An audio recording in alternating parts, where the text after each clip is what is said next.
ಓಂ ಶಾಂತಿ. ಇಂದಿನ ಮುರಳಿ ದಿನಾಂಕ 15/4/2026. ಮುರಳಿ ಮಹಾವಾಕ್ಯಗಳು. ಮೀಠೆ ಬಚ್ಚೆ, तुम्हारा स्वधर्म शांत है. सच्ची शांति शांति धाम में मिल सकती है. यह बात सबको सुनानी है. स्वधर्म में रहना है. ಮಧುರ ಮಕ್ಕಳೇ, ತಮ್ಮ ಸ್ವಧರ್ಮ ಶಾಂತಿಯಾಗಿದೆ.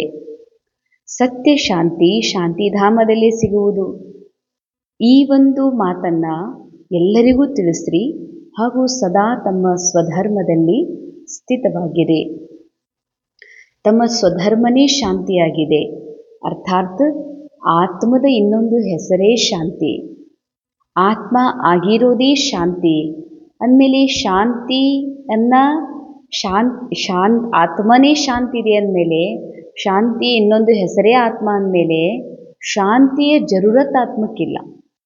ಆತ್ಮನ ಶಾಂತಿ ವಿಶ್ವದಲ್ಲಿ ಹರಡುತ್ತದ. ವಿಶ್ವದಿಂದ ಆತ್ಮಕ್ಕೆ ಶಾಂತಿಯ ಅವಶ್ಯಕತೆಯೇ ಇಲ್ಲ. ಯಾಕಂದರೆ ಅದು ಕೂಡ ಅವಿನಾಶಿ ಶಾಂತಿ. ಅವಿನಾಶಿ ಆತ್ಮನ ಅವಿನಾಶಿ ಶಾಂತಿ ಅಶಾಂತಿ ಆತ್ಮನ ಸ್ವಧರ್ಮ ಆಗಿದೆ. ಅಂದಮೇಲೆ ಸತ್ಯ ಶಾಂತಿ ಶಾಂತಿಧಾಮದಲ್ಲಿ ಸಿಗ್ತದ. ಬಹಳ ಗುಹ್ಯವಾಗಿರುವಂತಹ ಸೂಕ್ಷ್ಮ ರಹಸ್ಯ ಶಾಂತಿ ಶಾಂತಿಧಾಮದಲ್ಲಿ ಸಿಗ್ತದ. ಇದರ ಅರ್ಥ ಸ್ಥೂಲ ರೂಪದಲ್ಲಿ ನೋಡಿದ್ರೆ, ಯಾವಾಗ ನಾವು ಈ ಎಲ್ಲ ಕರ್ಮ ಬಂಧನದ ಜಗತ್ತಿನಿಂದ ಮುಕ್ತರಾಗ್ತೀವಿ, ವಾಪಸ್ ಪರಂಧಾಮಕ್ಕೆ ಹೋಗ್ತೀವೋ ಆಗ ಸತ್ಯ ಶಾಂತಿ ಸಿಗ್ತದ.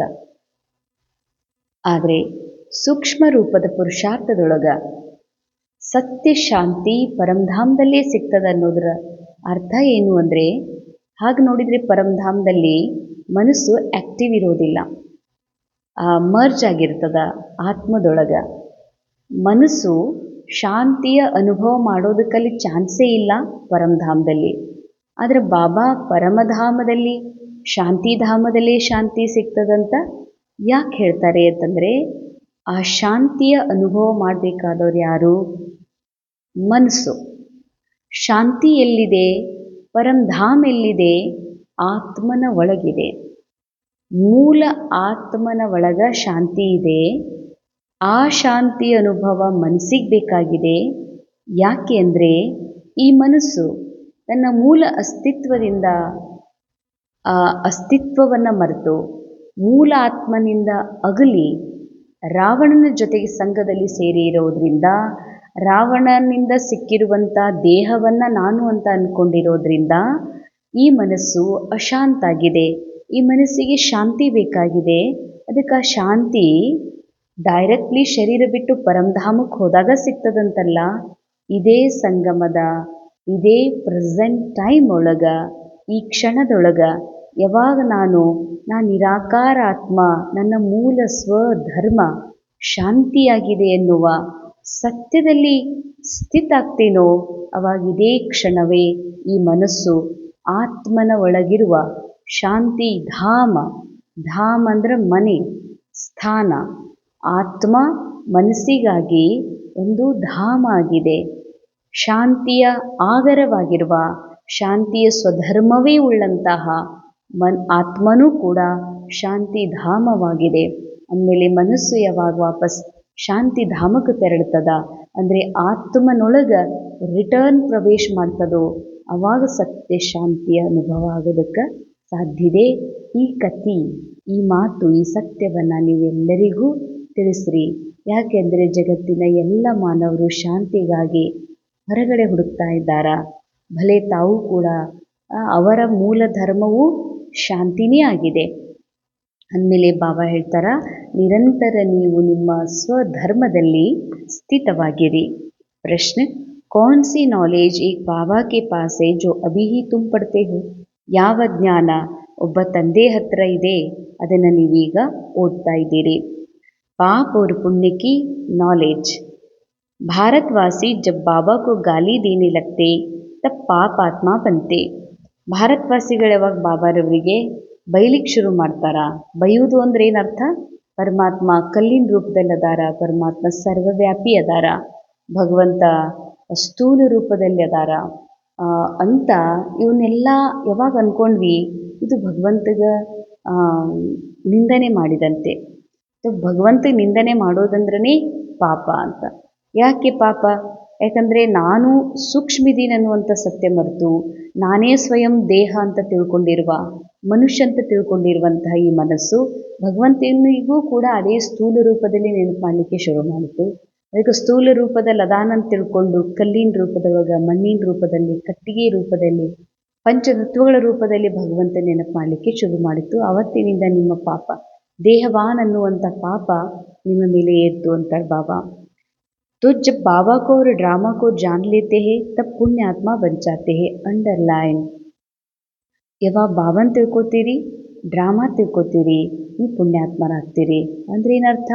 ಪುಣ್ಯಾತ್ಮರಾಗೋದು ಅಂದರೆ ಪುಣ್ಯ ಪಾಪ ಈ ಮನಸ್ಸಿನಲ್ಲಿದೆ. ಈ ಮನಸ್ಸಿನ ಮೇಲೆ ಪಾಪದ ಲೇಯರ್ ಏರ್ತದ, ಯಾವಾಗ ನಿಂದನೆ ಮಾಡ್ತದ, ತನ್ನನ್ನು ಮನುಷ್ಯ ಅಂತ ತಿಳ್ಕೊತದ.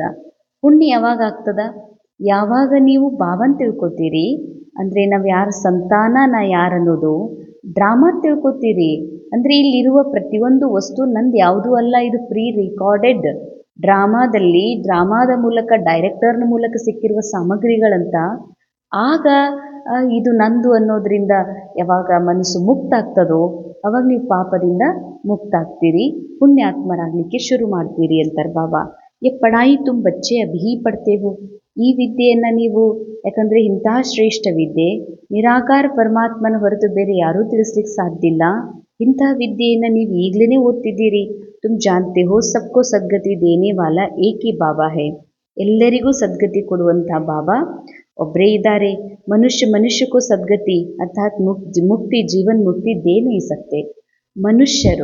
ಮನುಷ್ಯರಂದರೆ ಯಾರು? ಮನಸ್ಸಿಗೆ ವಶೀಭೂತ ಆದವರು.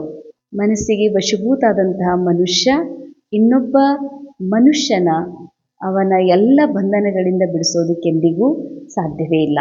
ಅಂದಮೇಲೆ ಮುಕ್ತಿ, ಜೀವನ್ ಮುಕ್ತಿ ಇವೆರಡೂ ಕೇವಲ ಪರಮಾತ್ಮ ಮಾತ್ರ ಕೊಡೋದಕ್ಕೆ ಸಾಧ್ಯವಿದೆ. ಇಂದಿನ ಮುರಳಿಯ ಮುಖ್ಯ ಸಾರ, ಬಾಬಾ ಸೆ ಜೀವನ್ ಮುಕ್ತಿ ಕಾ ವರ್ಷ ಲೇನೆ ಕೆ ಲಿಯೆ ಪಾವನ್ ಜರೂರ್ ಬನ್ನ ಹೈ. ಬಾಬಾರ ಮೂಲಕ ಜೀವನ್ಮುಕ್ತಿಯ ಆಸ್ತಿಯನ್ನು ಪಡೆಯೋದಕ್ಕಾಗಿ ಅವಶ್ಯ ಪಾವನರಾಗಬೇಕಾಗಿದೆ. ಜೀವನ್ ಮುಕ್ತಿ ಅಂತಂದರೆ ಜೀವನದಲ್ಲಿ ಇರ್ತಾ ಜೀವನದ ಭಾನದಿಂದ, ಶರೀರದ ಭಾನದಿಂದ ಪರೆಯಾದಂತಹ ನಿರಾಕಾರಿ ಸತ್ಯಸ್ಥಿತಿಯೇ ಜೀವನ ಮುಕ್ತಿ. ಅದಕ್ಕಾಗಿ ಪಾವನರು ಆಗಲೇಬೇಕಾಗಿದೆ. ड्रामा की नॉलेज को बुद्धि में रख दुखधाम में रहते भी दुखों से मुक्त होना है. ಡ್ರಾಮಾದ ನಾಲೇಜನ್ನು ಬುದ್ಧಿಯಲ್ಲಿ ಇಟ್ಕೊಂಡು ಬಾಬಾ ಹೇಳ್ತಾರ, ದುಃಖಧಾಮದಲ್ಲಿ ಇರ್ತಾ ದುಃಖದಿಂದ ಮುಕ್ತರಾಗ್ರಿ ಅಂತಾರೆ ಬಾಬಾ.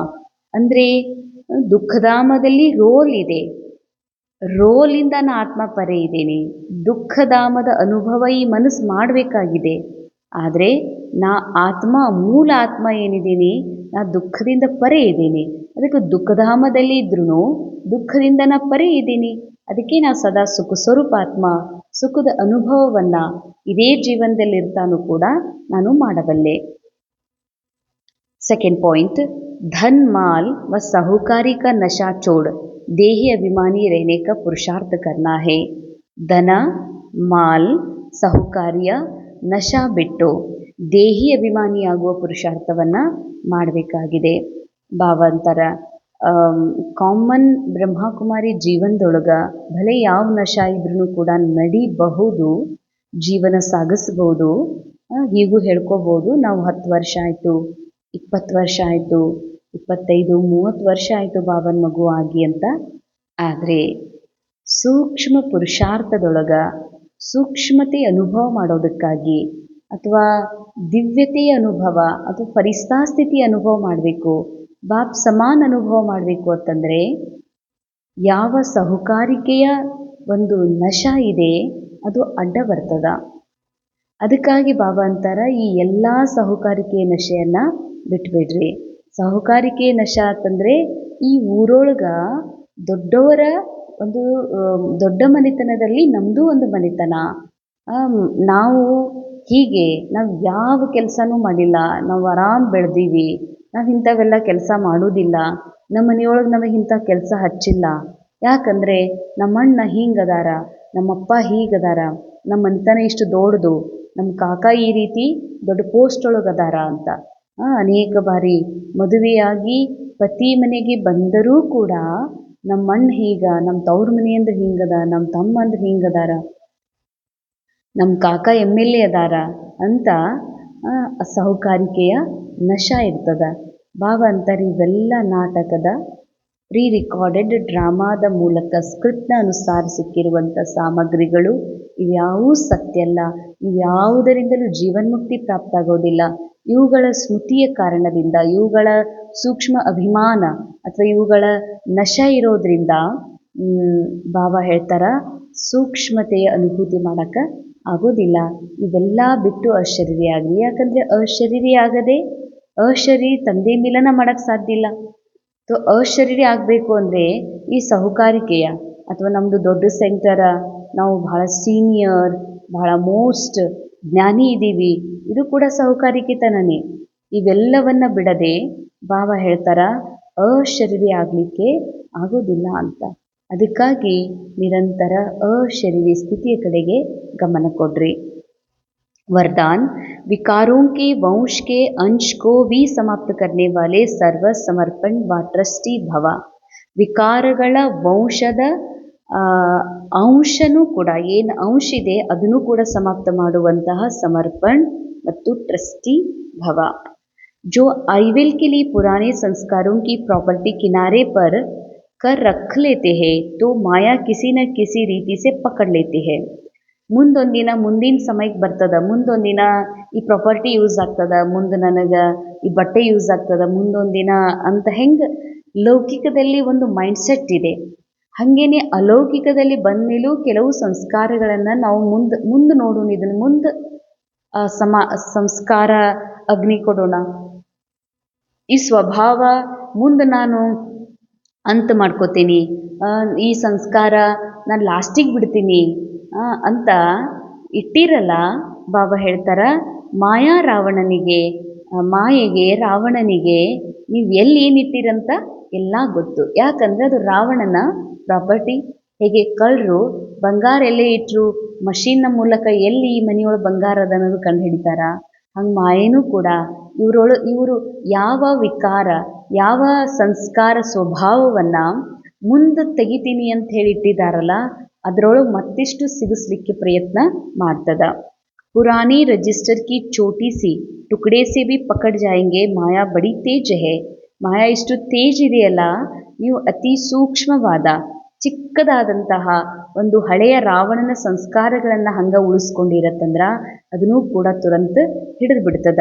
ಉನ್ಕೋ ಕ್ಯಾಚಿಂಗ್ ಪವರ್ ಕೊಯ್ ಕಮ್ ನಹಿ ಹೇ. ಮಾಯೆಗೆ ತನ್ನ ಒಂದು ಭಾಯಿ ರಾವಣನ ಪ್ರಾಪರ್ಟಿ ಯಾರಾದರೂ ಮುಚ್ಚಿಟ್ಕೊಂಡಾರ, ಹಳೆಯ ಸ್ವಭಾವ ಸಂಸ್ಕಾರ ದೇಹ ಭಾನದ್ದು, ಅದನ್ನು ಬಾಬಾ ಹೇಳ್ತಾರ ಅವರಿಗೆ ಕ್ಯಾಚ್ ಮಾಡುವಂತಹ, ಇವ್ರ ಹತ್ರ ಇದು ಇದೆ ಅನ್ನೋದನ್ನು ತಿಳ್ಕೊಳ್ಳುವಂಥ ಶಕ್ತಿ ಇದೆ. ಇಸ್ಲಿಯೇ ವಿಕಾರೋಂ ಕೆ ವಂಶ ಕೆ ಅಂಶ ಕೋ ಭಿ ಸಮಾಪ್ತ ಕರೋ.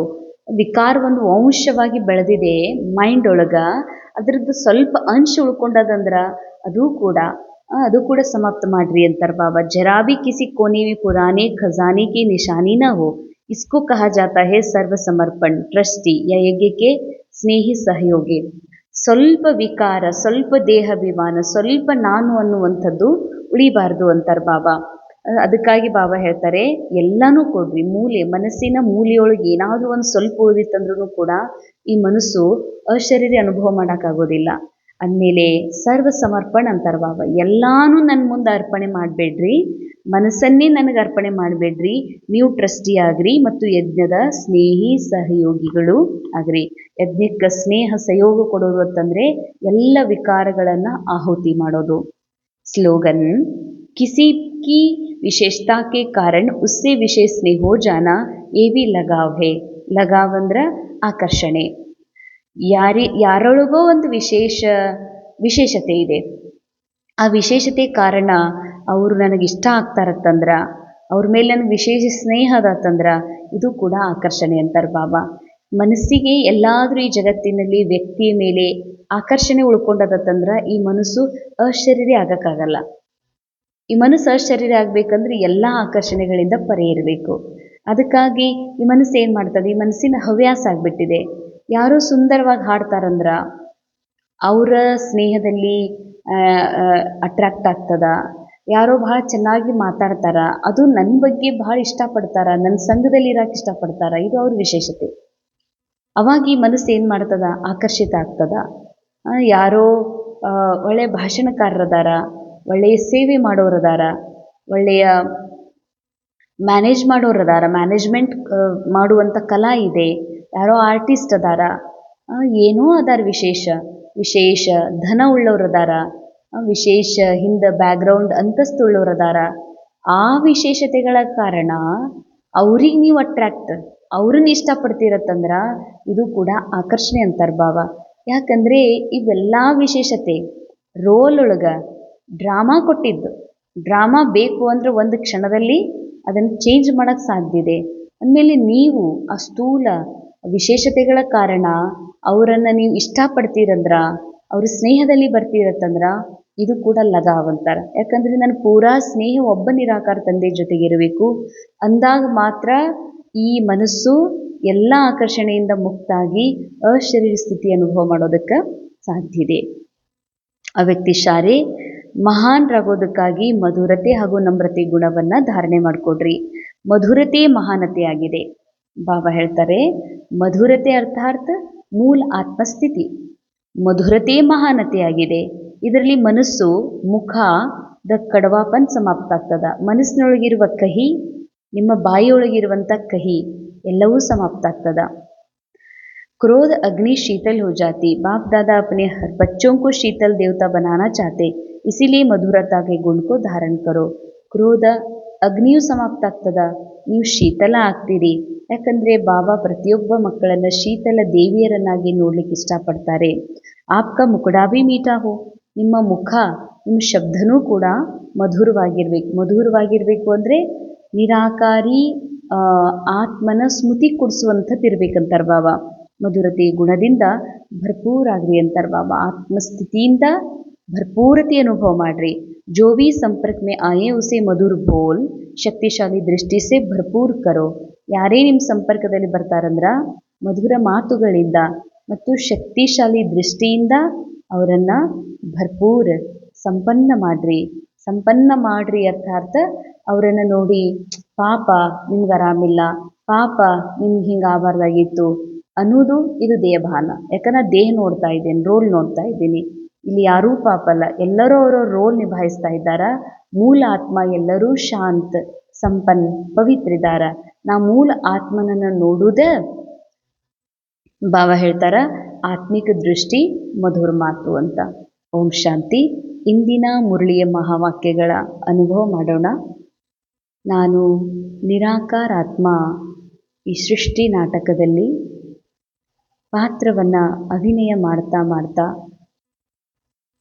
ಈ ಸಿಕ್ಕಿರುವ ದೇಹವನ್ನು ಸಾಕ್ಷಿಯಾಗಿ ನೋಡ್ತಾ ಅಭಿನಯ ಮಾಡ್ತಾ ನಿಧಾನವಾಗಿ ಈ ಮನಸ್ಸು ನಾನು ನಿರಾಕಾರ ಅನ್ನೋದನ್ನು ಮರೆತು ತನ್ನನ್ನು ಸಾಕಾರ ಅನುಭವ ಮಾಡಲು ಶುರು ಮಾಡಿತು. ಈ ಮನಸ್ಸು ತನ್ನನ್ನು ಅತಿ ಸೂಕ್ಷ್ಮ ಎನ್ನುವ ಸತ್ಯವನ್ನು ಮರೆತು ಸ್ಥೂಲತೆ ಅನುಭವ ಮಾಡಲು ಶುರು ಮಾಡಿತು. ಹೀಗಾಗಿ ಪಾತ್ರದಲ್ಲಿ ಯಾವ ರಾವಣನ ಸಂಸ್ಕಾರಗಳು, ರಾವಣನ ಸ್ವಭಾವ, ಪ್ರಾಪರ್ಟಿ ಅದರ ಅನುಭವ ಮಾಡಬೇಕಾಗಿತ್ತು, ಅದನ್ನೇ ನಾನು ಎಂದು ಅಜ್ಞಾನದಲ್ಲಿ ಸಿಲುಕಿರುವ ಕಾರಣವೇ ಬಾಬಾ ನನಗೆ ಅಂತಿಮ ಸಮಯದಲ್ಲಿ ಬಂದು ಸತ್ಯ ಜ್ಞಾನದ ಮೂಲಕ ಅರಿವು ಮಾಡಿಸಿದ್ದಾರೆ. ನೀನು ನಿರಾಕಾರಾತ್ಮ, ಈ ಎಲ್ಲ ಸ್ವಭಾವ ಸಂಸ್ಕಾರ ರಾವಣನ ಪ್ರಾಪರ್ಟಿಯಿಂದ ನೀನು ಭಿನ್ನವಾಗಿರುವೆ. ದೇಹವೇ ಬೇರೆ, ದೇಹದ ಸಂಸ್ಕಾರಗಳೇ ಬೇರೆ. ಹೀಗಾಗಿ ದೇಹದ ಸಂಸ್ಕಾರಗಳಿಂದ ತುಂಬಿರುವಂಥ ಮನಸ್ಸನ್ನು ಸಂಪೂರ್ಣ ಬಾಬಾಗೆ ಅರ್ಪಣೆ ಮಾಡಿ ನಾನು ನನ್ನ ಮೂಲ ನಿರಾಕಾರಿ ಸತ್ಯ ಸ್ವರೂಪದಲ್ಲಿ, ನನ್ನ ಅಶರೀರಿ ಅನಾದಿ ಸತ್ಯದಲ್ಲಿ ಸ್ಥಿತವಾಗುತ್ತಿದ್ದೇನೆ. ಓಂ ಶಾಂತಿ.